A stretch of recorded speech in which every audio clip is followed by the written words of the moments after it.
Hello, welcome to Facebook Live. It's Throwback Thursday today. I'm very pleased to be here and I want to talk about racing today. It's funny the way these things sometimes happen in clusters. I was at dinner last night with my sister. Now my sister and I are very different people. She's an academic. She's in the art scene. She's a curator, assistant professor at the University of New South Wales, and allergic to horses. When we do get together, she's popping sort of drugs like there's no tomorrow, and I'm going, here, have a look at this lovely horse. Anyway, her husband is an artist, and he happened to be meeting yesterday with a very famous trainer, something I'll probably tell you about later, but not now. And so he got up at 4 o'clock in the morning and went stomping across the Randwick racecourse to meet up with this trainer. And then this morning, so we were talking about that over dinner last night, and then this morning I got up, and who was on the radio but my lovely supervisor, PhD supervisor, Paul McGreevy, talking all about racehorses and the use of the whip. And I don't know if you caught that on the ABC radio this morning, but it was a great talk. One of the people had made a comment how whips actually don't hurt at all, and now that the racing whips are nice and padded, they're just lovely now. Apparently it feels they're a bit like a feather. So these horses behind me that are being walloped, apparently it just feels like a feather. So I don't know why they bother if it only feels like a feather.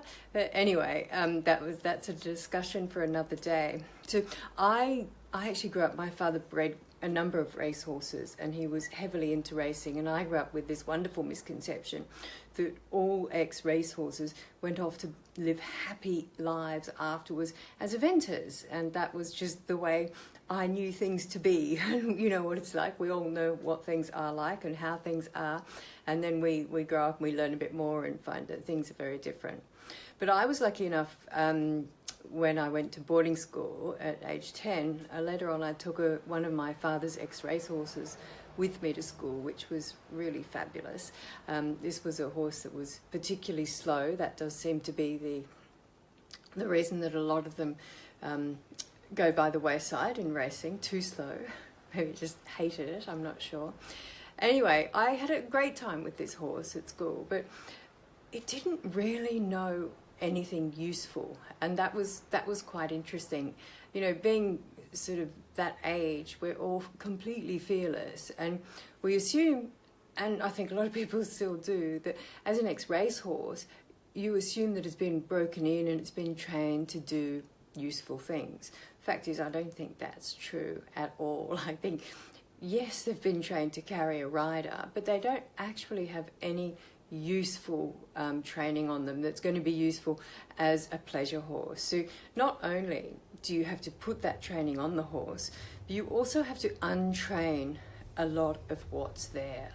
So it does make the off-the-track horse a little bit special, and I have to say that's the reason why in the Can Do Equine online training system I've got a whole module on the racehorse, on the ex-racehorse, and how to deal with those problems that are particular to a horse that's been on the track.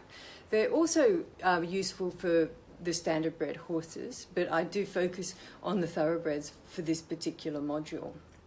And I had somebody wrote to me yesterday who said that they bought the subscription to the Can Do Equine online training for their ex-racehorse, and they'd seen that there was the module in there, you know, just for the off the tracks, and you know, should she just do that, or should she do the other, you know, the normal ones as well?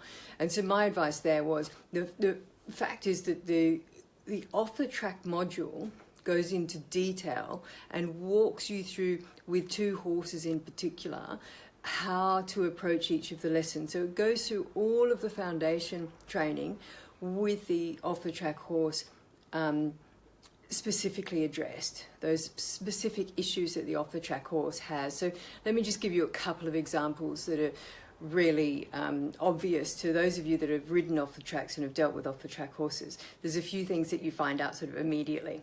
One of them is they rarely tie up. These horses are usually in cross ties, so they don't ever learn or have the need to learn to tie up. So that's something we need to teach them. So that I point you to the direction to teach that. I mean, that is there as a full lesson anyway, so that's quite easy. But that's the first thing you're going to need, isn't it? You're going to need your horse to be able to tie up safely, not in cross ties.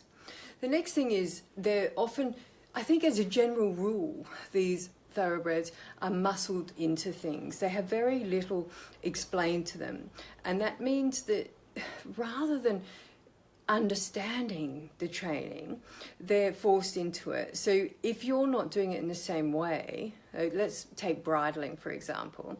Quite often these horses are bridled by having their ears twisted, which causes enough pain to make them concentrate on that and not worry too much about having the bridle put on. Now, clearly, you're not going to do that, because you wouldn't be listening to my Facebook Live if you were the sort of person that's going to twitch your horse's ear to get a bridle on. So you'll want to know a better way of doing that.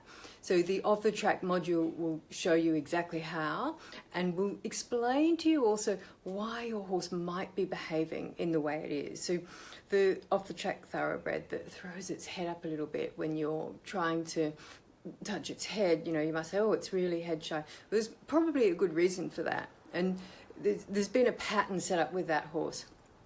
It's not just head shy, for no reason at all, and it's probably not head shy because it's been hit in the head either. It's probably head shy because something like that has happened. So it's been routinely had its ear twisted or something like that when they've been putting the bridle on. Similar things go for being saddled and being mounted. We've all seen racehorses trotting or cantering off into the distance when the jockey's being thrown on board. Probably not something you want to do.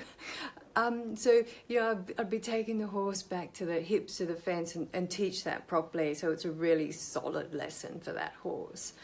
And then we move on to the give to the bit work. Now, this is really, really important for the off-the-tracks, because these horses have experienced a lot of relentless pressure, relentless, meaningless pressure.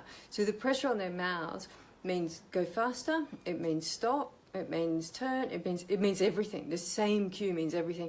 And so what these horses do is they just learn to ignore all pressure on the bit. And so you get on and you think, oh, yeah, now I'd like to stop. And, you pick up 80 newtons of tension on each rein, and the horse just goes, oh, yeah, whatever, I'll go a bit faster, okay.